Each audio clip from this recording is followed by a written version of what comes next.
So this project was kind of like the coming together of a lot of different things in the most serendipitous of ways.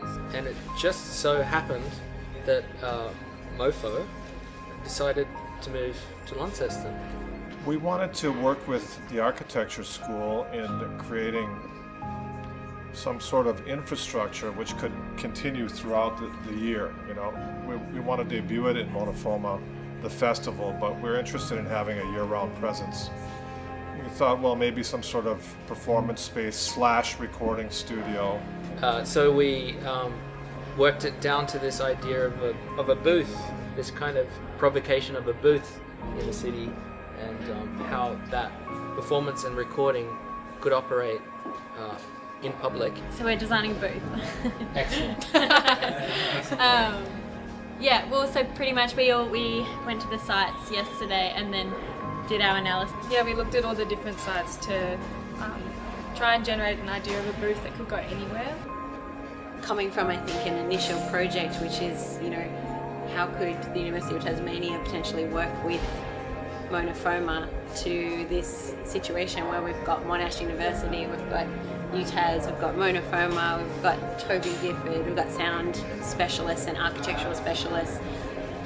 You know, it's a rare opportunity. Working in a group, usually within just UTAS, we find ourselves assuming like common knowledge, but now we're like really saying everything that comes to mind, and I think good things are coming from that.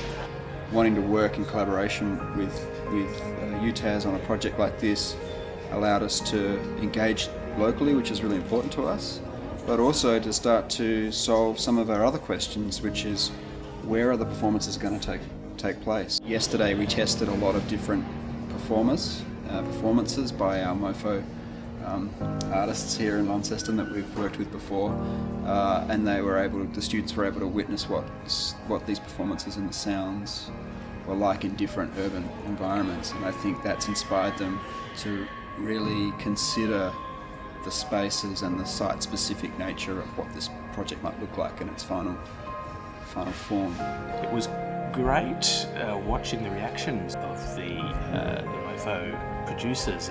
They'd come in with this concept which had been kind of deconstructed and spat back at them in ways that were not at all what they had been thinking. But as they said, you know, what this festival is about unexpected experiences, and it's hard to think of unexpected things yourself all the time. What they've done is they've created a lot of different alternative, and in some cases radically alternative performing modes, which actually would force the performers to grapple with their interventions and would inevitably be reflected in the kind of music that would be created. We look at human interaction in a way that we hadn't before. Like we'll be walking, we're like, oh, look at that, like that person just stepped out, out of the side, and we look at spaces now, whether they're compressed or expanded. Seeing Lonnie in a new light, like somewhere that actually has potential to do something really cool and fun.